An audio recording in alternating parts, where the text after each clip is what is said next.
భగత్ సింగ్ని ఉరివేస్తున్నప్పుడు ఉరివేసి నీ చివరి కోరిక ఏమిటి అని అడిగారు భగత్ సింగ్ని. ఒక 2 నిమిషాలు సమయం ఇస్తే ఆ పక్కకి వెళ్ళి వస్తానన్నాడు ఆయన. ఎందుకు పారిపోవడానిక అన్నాడు జడ్జి.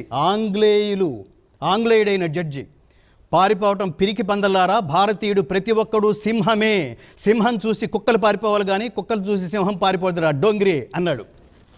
అన్నప్పుడు ఏంట్రా వీళ్ళకి ఇంత చిన్న ఏజ్లో, ఇంత టీనేజ్లో ఏమిటి వీడికి ఇంత పొగరు, ఏమిటి వీడికి ఇంత పవరు, ఈ శక్తి అంతా ఎక్కడి నుంచి వచ్చింది అని వాడు అనుకుంటున్నాడు. సరే వెళ్ళమన్నాడు. వాడు పక్కకి వెళ్ళి భగత్ సింగ్ పక్కకు వెళ్ళి భగవద్గీత తెచ్చుకుని సంకలో పెట్టుకుని ఉరేయ్ అన్నాడు, ఉరివేసేయి అన్నాడు.